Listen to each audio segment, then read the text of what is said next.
오늘의 하늘 말씀은 제1성서의 예레미야와 제2성서의 로마서입니다.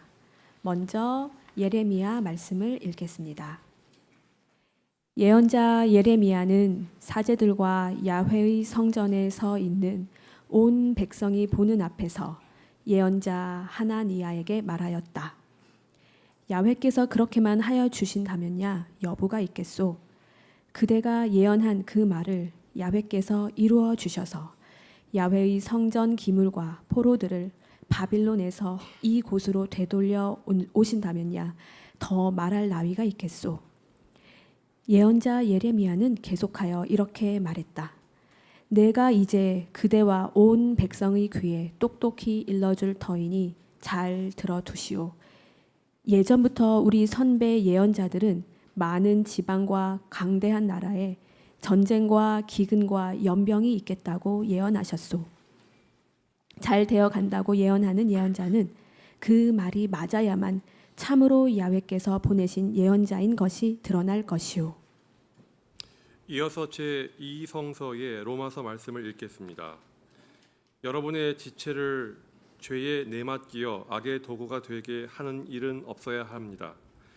오히려 여러분은 죽었다가 다시 살아난 사람으로서 여러분 자신을 하느님께 바치고 여러분의 지체가 하느님을 위한 정의의 도구로 쓰이게 하십시오. 여러분은 율법의 지배를 받는 것이 아니라 은총의 지배를 받고 있으므로 죄가 여러분을 지배할 수 없을 것입니다. 그렇다면 우리가 율법의 지배를 받지 않고 은총의 지배를 받고 있다고 해서 죄를 지어도 좋다는 말이겠습니까? 절대로 그럴 수 없습니다. 누구든지 자기 자신을 남에게 내맡겨서 복종하면 곧 자기가 복종하는 그 사람의 종이 된다는 것을 모르십니까? 죄의 종이 되어 죽는 사람도 있고 하느님께 순종하는 종이 되어 하느님과 올바른 관계를 가지게 되는 사람도 있다는 말입니다. 여러분이 전에는 죄의 종이었지만 이제는 진실한 가르침을 전해받고 그것에 성심껏 복종하게 되었으니 하느님께 감사할 일입니다. 그리고 여러분은 죄의 권세를 벗어나서 이제는 정의의 종이 되었습니다. 여러분의 이해력이 미치지 못할까 하여 이렇게 인간사에 비추어 말하는 것입니다.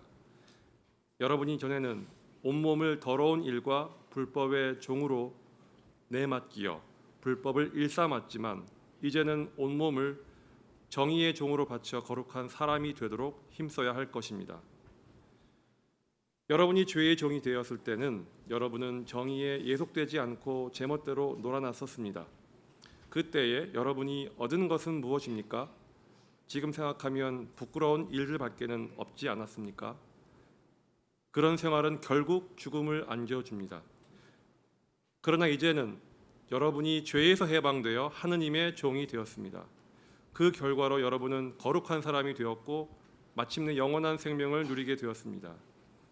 죄의 대가는 죽음이지만 하느님께서 거저 주시는 선물은 우리 주 그리스도 예수와 함께 사는 영원한 생명입니다. 다 함께 로마서 6장 13절 말씀을 읽겠습니다. 여러분의 지체를 죄에 내맡기어 악의 도구가 되게 하는 일은 없어야 합니다. 오히려 여러분은 죽었다가 다시 살아난 사람으로서 여러분 자신을 하느님께 바치고 여러분의 지체가 하느님을 위한 정의의 도구로 쓰이게 하십시오. 이 말씀으로 귀한 깨달음과 결단이 있으시기를 바랍니다.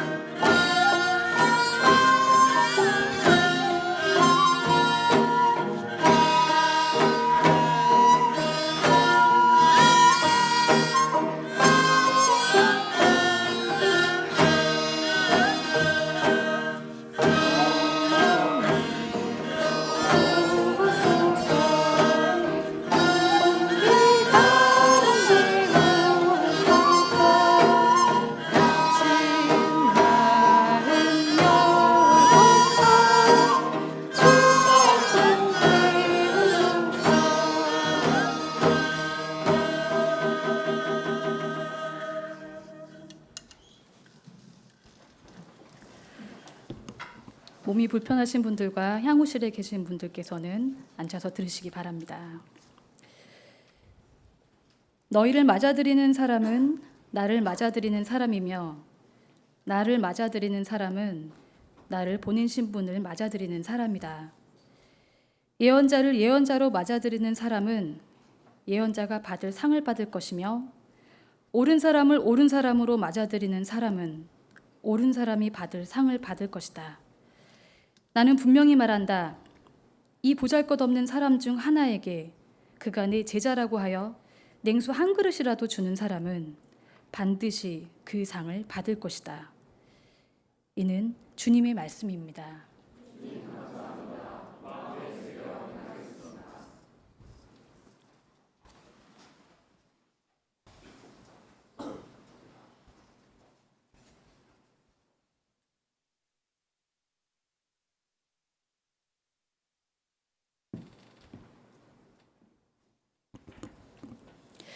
네, 설교 하늘뜻 펴기 일정이 한 달 전에 잡혀져 있었는데요.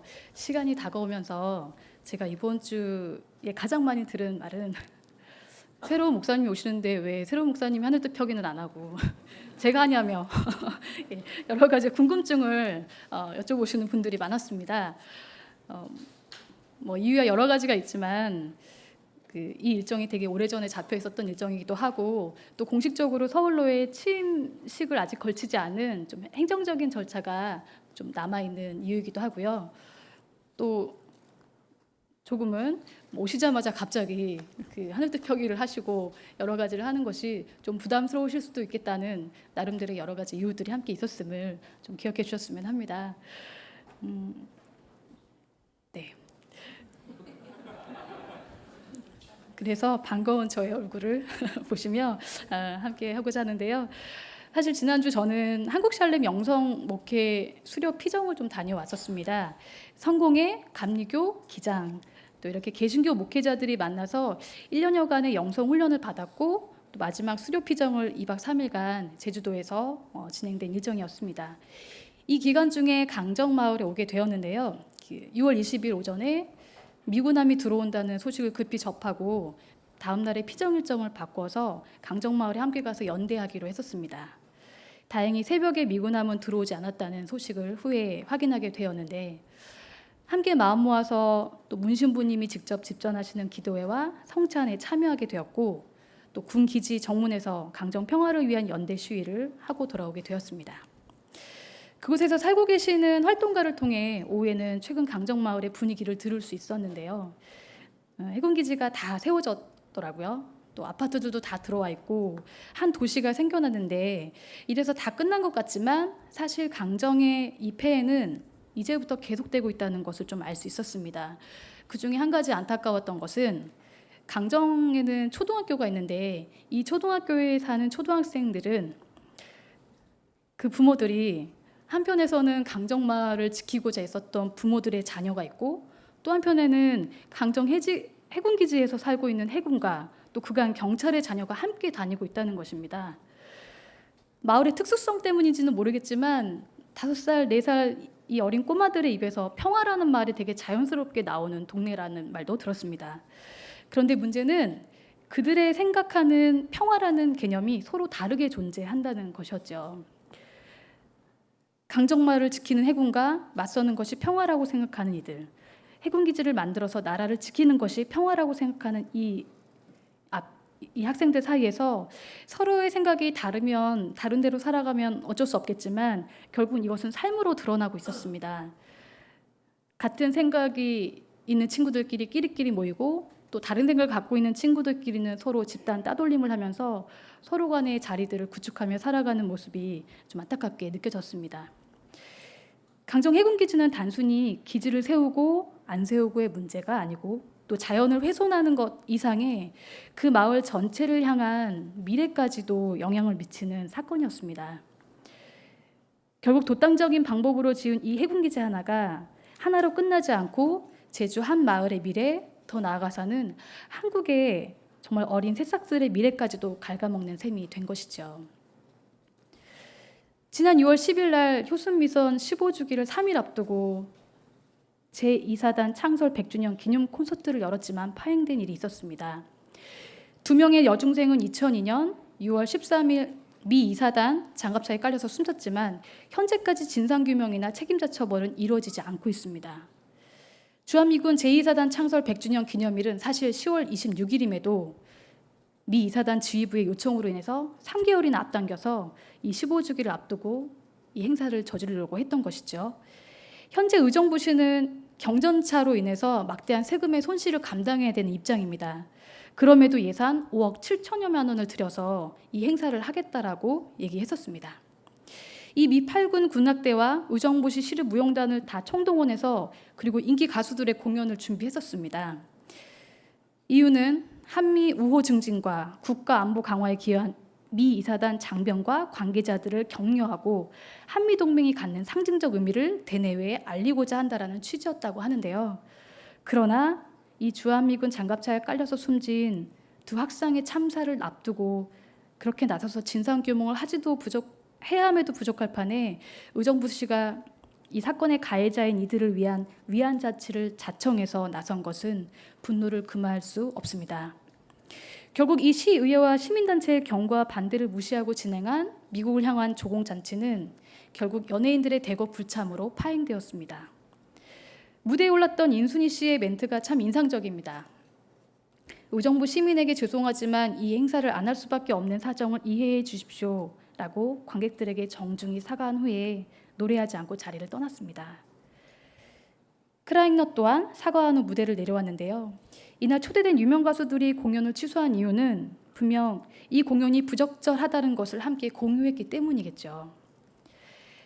문제는 여기서 그치는 것이 아닙니다.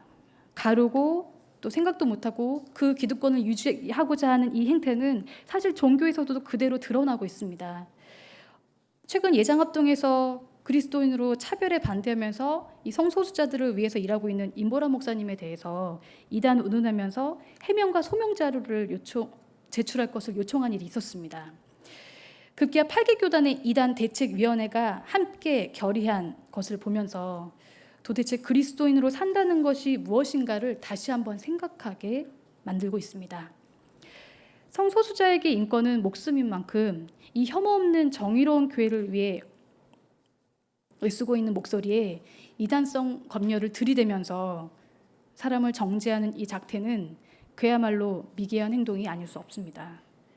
물론 그 이면에 사실 진리 추구라는 것보다는 자신들 나름의 분열을 막기 위한 이슈 파이팅으로 정치적 판단이 선 행동으로 보입니다만 적을 규정하여 자신들의 갈등을 풀어보고자 하는 이 얄팍한 수야말로 적폐 대상이 아닐 수 없습니다. 오늘 이런 면에서 우리는 바울이 왜 율법이 아닌 믿음을 이야기하는지를 더욱 생각하게 합니다. 갈등과 혐오를 부추기는 이 부패한 상황에 우리에게 절실히 요청되는 것이 아닐까 하는데요. 예수운동에 대한 박해자이면서 열렬한 유대주의자였던 이 바울이 예수운동가가 되는 삶의 극단적인 변화는 어디서 왔을까요? 대략 전향 시기인 주후 36년에서 처형당한 시기로 알려진 62년까지 그가 박해를 무릅쓰고 예수의 사도로서 무려 30년간이나 꺼지지 않는 이 불꽃 같은 삶의 열정을 불어넣어준 계기는 바로 예수운동의 부활을 향한 그 분투였습니다. 그곳에 그는 새로운 혁명의 눈을 떴습니다.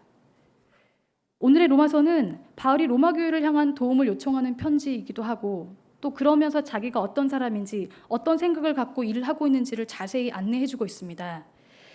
자신이 예수 사건을 통해 얻게 된 이 놀라운 실존 체험은 그런 새로운 삶을 열어주었다라고 고백하고 있습니다. 그가 왜 율법이 아닌 믿음을 이야기할 수밖에 없었는가? 로마의 권력 안에서 살고 있는 이들의 계급 의식체계, 가부장제, 그리고 노예제도, 무엇보다 이 유대인과 이방인을 갈라서 권력을 유지하고 갈등을 양산해서 한쪽을 적으로 규정하는 비인권적인 삶을 살게 하는 세상 앞에서 바울은 율법의 잣대가 아니라 믿음을 통해 보게 되는 새 세상을 이야기합니다. 그리스도인들은 율법이 아닌 은총 안에 있다. 어떤 이도 사람을 어떤 잣대로든 노예로, 적으로 규정할 수 없다는 과히 체제를 뒤엎는 변혁의 삶을 제시합니다. 이 로마 제국의 혜택을 비판적 안목으로 보게 합니다. 비록 체제에 저항하느라 고난을 당하겠지만 그건 넘어 하나님의 은총 안에 우리 모두가 희망을 안고 분열을 넘는 부활의 삶, 평화 세상을 살아갈 수 있다는 것을 고백합니다. 우리는 오늘을 삽니다. 정부가 바뀌었으니 다 바뀌었는가? 이런 말도 들립니다. 향림교회가 이제 할 거 다 했고 정부도 바뀌고 해서 할 일이 없어진 게 아니냐. 물론 이명박 박근혜보다야 낫겠다는 생각은 당연히 하지만 그러나 우리의 목적이 그것으로 끝나는 것은 아닐 것입니다. 그간 두 정권이 10여 년간 파헤쳐놓은 이 분열의 자리를 치유하고 있는 시간이 아마 그만큼 더 필요할 것입니다. 그러니 아직도 해결되지 않은 이 문제들이 우리에게는 참 많이 남아있다는 것을 기억해야 하겠죠. 많은 예언자들 가운데 예레미야만큼 파란만장한 인생을 산 예언자도 없습니다. 나이간과 이름도 없이 묻히기까지 참 피눈물 나는 외로운 인생을 살았던 사람인데요. 이 민족의 비운을 짊어지고 그렇게 살아갔던 예언자, 그는 사랑하는 결례가 알아주지 않는 것이 그지없이 슬펐지만 하는 수 없었습니다. 그에게는 하나님의 뜻만이 절대적이었고 또 그 뜻을 따라 정의를 세워 살아가는 정말 사람답게 사는 사회를 이룩하는 사명을 띠고 탄생한 나라가 그 사명을 저버릴 때 이미 그 나라는 존재할 가치가 없다는 것이 신념이었기 때문입니다.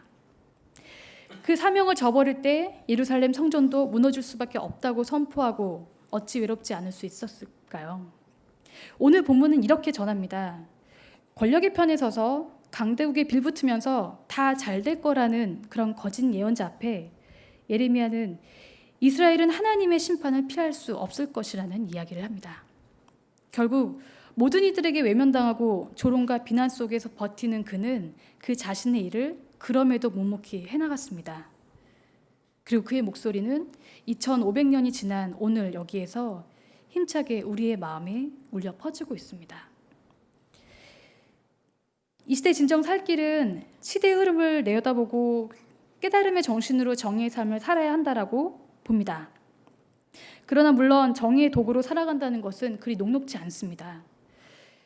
문익환 선생님의 말씀을 빌어 우리가 하나님을 위한 정의의 도구로 사는 삶이 어떤가에 대해서 이야기 드리고자 합니다. 뜻이 있는 곳에 시련이 있게 마련이다. 그 시련은 물리치면서 살아나가는데 생이 있고 미래를 향해 밀고 나가는데 역사가 있다. 주님의 은총 속에 살지만 그 뜻이 이루어지도록 정의의 도구로 사는데 왜 시련이 없겠습니까? 더 우리는 체제에 머물고 싶어하는 마음, 누구나 더 가지고 싶어하는 마음들 속에서 끊임없이 고민하며 나아갑니다. 강남순 교수의 말을 통해 우리의 자리에서 정말 정의롭게 사는 길을 한번 정리해 보려고자 합니다. 미소 없는 정의는 그 정의의 이름으로 또 다른 종류의 폭력을 행사할 수 있는 위험에 노출되어 있다는 것을 비판적 인류의 역사는 저항으로서 보여주고 있다. 좋은 종교는 타자들에 대한 책임, 환대, 포용, 연민, 연대, 평등, 평화, 정의의 가치를 실천하고 확산하고자 한다. 종교 자체를 목적으로 삼지 않는 종교인들, 신을 향한 사랑이 타자들을 향한 사랑과 불가분의 관계에 있음을 이해하는 종교인들이 바로 좋은 종교를 만들어가는 이들이다. 이러한 좋은 종교를 만들어가는 것이 바로 모든 종교의 과제이다. 철학자 존 카푸토는 종교란 사랑하는 이들을 위한 것이다. 자신과 타자를 사랑하는 이들만이 신을 사랑하는 이들이기 때문이다. 신을 사랑할 때 나는 무엇을 사랑하는가? 성 아구스티누스의 유명한 물음에서 우리의 자리를 찾아봅니다. 화합을 깨뜨리고 사람을 정죄하고 분열시키는 악의 힘은 지금도 계속 존재하고 있습니다. 우리는 그런 악에 저항하고 막아섬으로 사람이 사람답게 서는 삶, 평화를 위해 진정한 정의의 도구로 쓰여지고자 합니다. 지난번 김상곤 사회부 총리 겸 교육부 장관 후보자 인사청문회에서 논문 표절부터 이념 성향까지 청문하는 자리가 열렸었습니다. 야당의 억지스러운 사상검증 공경에 맞서서 표창원 의원의 발언이 참 기억에 남는데요. 메카시즘을 우리 사회에서 일소시키자라고 했던 박정희 전 대통령의 발언을 소개하면서 더 이상 대한민국의 메카시즘, 종북놀이, 색깔론으로 양심의 자유를 짓밟고 정부의 행정 지장을 초래하는 일이 없었으면 하는 바람의 이 주장은 오늘 우리가 조금 더 생각하며 살아가야 할 주제이기도 할 것 같습니다. 아직 하늘 뜻이 이루어지기에는 그 길이 참 멉니다. 그러나 그 안에 또한 희망도 보았습니다. 지난주 수요일 날 일본군 성노예 피해 보상을 위한 수요 시위에 여신도회와 또 사회부가 함께 참여를 했었는데요. 그렇게 함께 주관한 이번 시위는 우리에게 시사하는 바가 컸습니다. 어린이들의 자유 발언을 통해 깨달은 바는 그간 이 수요 시위가 어떤 의미였는가를 가장 여실히 알 수 있는 타이밍이지 않았나 싶습니다.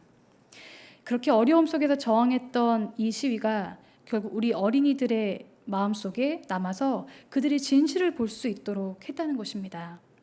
무엇이 악이고 무엇이 선인지, 어떻게 평화를 위해 살아가는 것이 맞는지를 누구보다 명확히 알고 있었습니다. 정의의 도구로서 살아간다는 것, 물론 지금은 보이지 않지만 그 영향으로 새로움이 피어오르는, 그래서 우리가 참 자유인의 삶을 살 수 있도록 더해가는 이 힘을 우리는 여기서 발견합니다.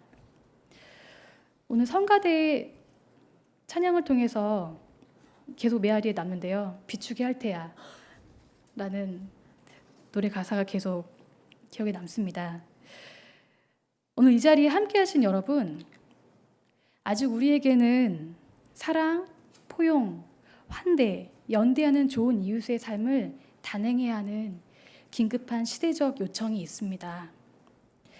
정권이 바뀌었다고 해서 쉽게 해결되지 않는 일들이 도처에 있습니다. 주님의 은총을 함께 맛본 우리가 아직도 존재하는 우리 밤의 어두운 그림자를 뛰어넘기 위해 부단히 정의의 도로로 살아가기를 힘써야 하겠습니다. 앞으로도 힘내십시오. 함께 침묵으로 기도하겠습니다.